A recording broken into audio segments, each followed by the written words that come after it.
this August 15th, which is tomorrow, India will mark a significant milestone in its history as it turns 70. And as India turns 70, there are huge challenges that the country faces, big achievements that we're always talking about, but also major challenges that lie ahead.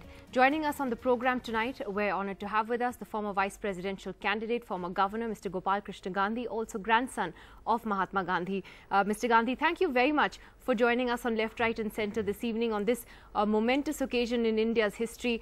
Let me first ask you, sir, about your experience in running for vice president now that it's over. Any regrets about running at all? No, I have no regrets at all. In fact, I have nothing but thankfulness for the opportunity. It gave me to come in contact with persons from all political parties, including the NDA parties. And I found uniform courtesy, consideration and concern for the future of our country. I have no regrets at all. When your nomination was declared, Mr. Gandhi, it was very clear that the numbers were stacked up against you in this vice presidential race. Why did you think, though, that it was still important for the opposition to put up a candidate to fight this fight, as it were? The numbers were adverse to the opposition candidate, but I did not see myself as an opposition candidate alone. I was that, and I was very grateful to all the opposition parties who nominated me and the opposition parties who subsequently came to support me. But I saw my candidature as the candidature of a non-political, non-party politics person, and a person who really stood for nothing but the citizens' concern for the future of our liberties, the liberty of free thought and expression, and more than anything else, our future in justice. Our preamble, the Constitution's preamble, speaks of justice, social, economic and political before it even speaks of liberty.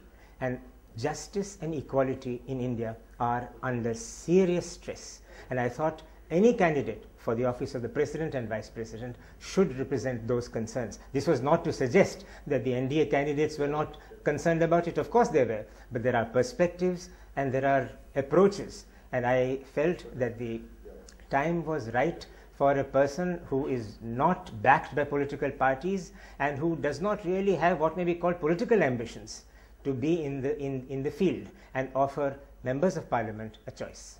Well, the outgoing Vice President, Hamid Ansari, actually created a bit of controversy as he said goodbye to the post, where he talked about a feeling of unease and a sense of insecurity among Muslims in India.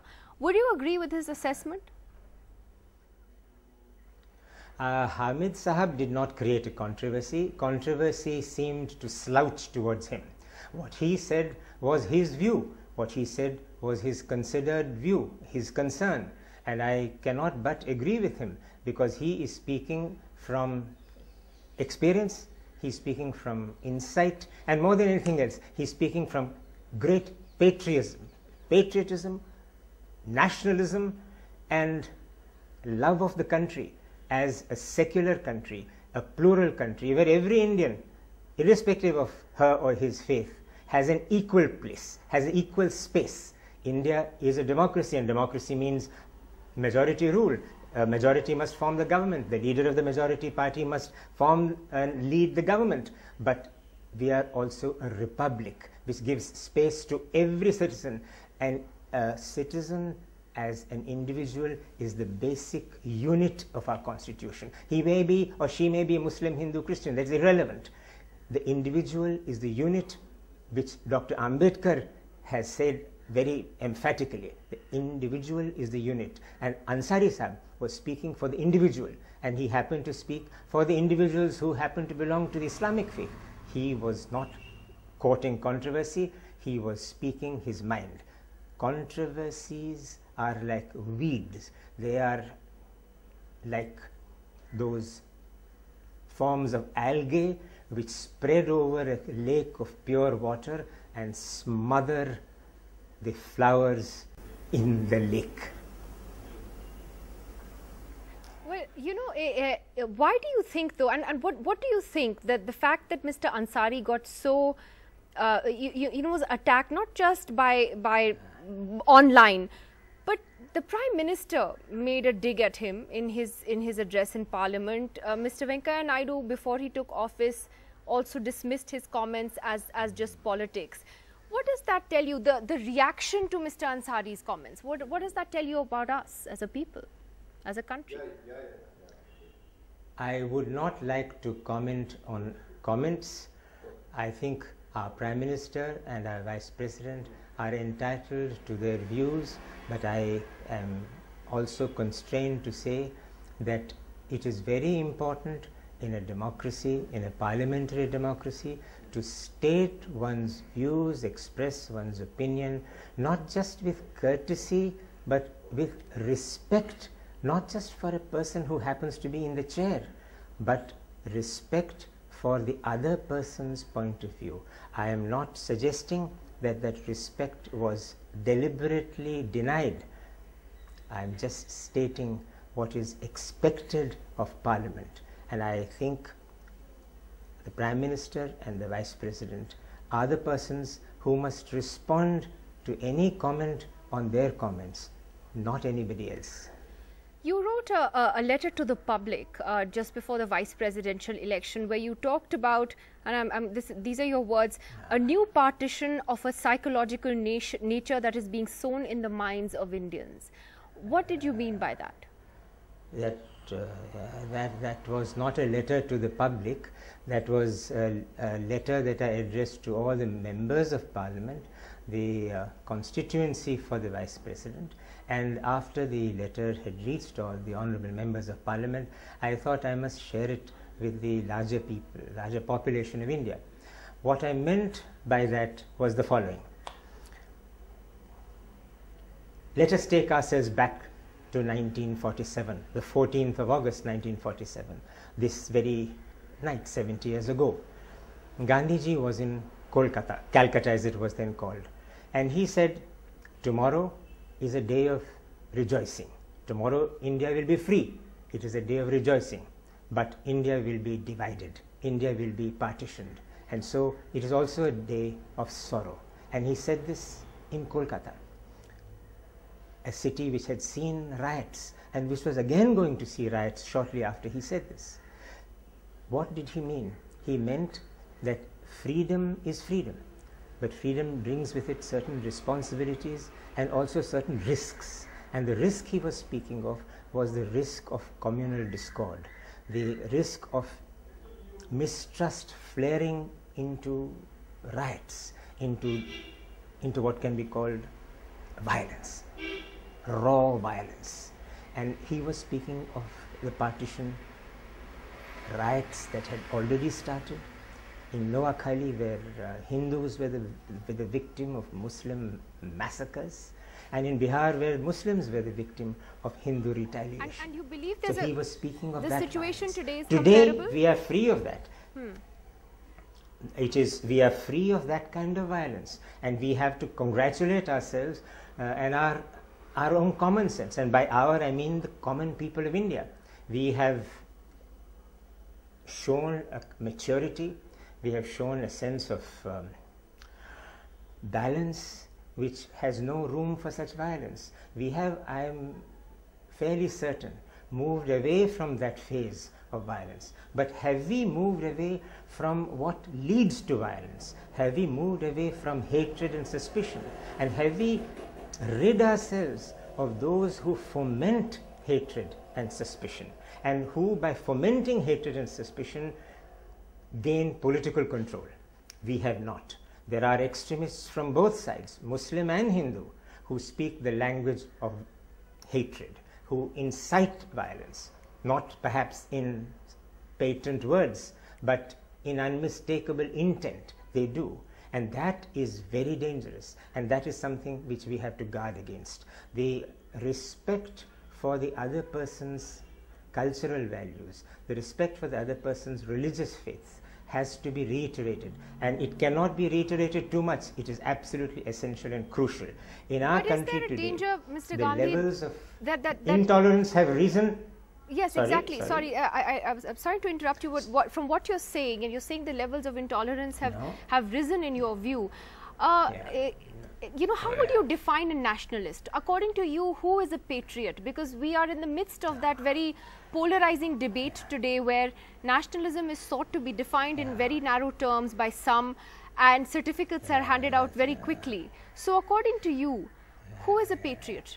Who is an Indian patriot? You know, no description can match an example. The best example is better than 100 descriptions. And I would say the patriot of patriots in India is Shahid Bhagat Singh. There cannot be a greater patriot than Shahid Bhagat Singh, who spoke of secularism with the same passion with which he spoke of nationalism. He spoke of a future India in which there is freedom, not just political freedom, but cultural and philosophical freedom, the freedom to choose and respect each other's views. Shahid Bhagat Singh, for me, is the nationalist of nationalists who speaks for the future of secular and socialist India. There cannot be a better example and therefore a better description of the nationalist. Do you believe that nationalism today is being sought to be defined narrowly, that there is an attempt to impose a kind of uniformity, the values that you're talking about of upholding multiculturalism and secularism, that those are genuinely under threat today because of this? Let me give another visual image, if I may put it that way. Take Gandhi walking in the fields of Noakhali, where he saw violence. Freedom was around the corner. Was he celebrating freedom? Part of him was, but he was much more concerned about the safety and security of simple people. They happened to be Hindus in Noakhali, in East Bengal then. And the similar thing happened in Bihar. Similar thing was to happen with greater ferocity in both the Punjabs, West and East. But here he was, Mountbatten called him the single soldier who is keeping rioters at bay, doing more than an army can. So that single soldier image is the image that we must ourselves adopt. All of us have to be soldiers, non-violent soldiers for amity, for communal concord, for secularism. Can I ask you a But there are many other issues apart from this which we need to talk about. Well, my final question to you, sir, is that if Mahatma Gandhi were alive today, do you think he would be proud of the India that we've become? He would be very proud of a few things. Let me say that he would be extremely proud of the fact that we have electoral democracy and that the Election Commission is enabling millions upon millions of Indians to vote in free and fair choice. That he would have been proud of. He would also have been very proud of the fact that the age of consent, age of marriage has gone up, and that girls are now marrying at an age when they should be marrying, not in an age when they are children. He would have been very happy of that. But he would have been very unhappy about a couple of things. One is the continuing exploitation of Dalit and tribal India by the so-called upper castes. He would have been extremely concerned about the state of our agriculture, the agricultural crisis. And I think he would have wanted to see Parliament, which is today discussing many issues which are very important, but he would have liked to see our Parliament become, for a while, say for a week, or if not 10 days, a farmers' parliament, in which farmers from India, who are in the grip of a huge agrarian crisis, a water crisis, a credit crisis, being invited to Parliament by MPs to discuss the crisis that faces them, to give testimonies, say 20 farmers from India giving testimonies in Parliament, being telecast live to tell the country why it is that hundreds of thousands of farmers, more than 3 lakh farmers, have taken their lives.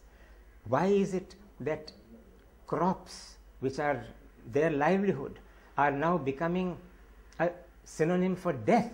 Why are cash crops, which require credit which they do not have, water which they do not have, costing them their lives? He would have liked the Parliament today to become a farmers' parliament for just 10 days to discuss life and death issues. Right. Food is life.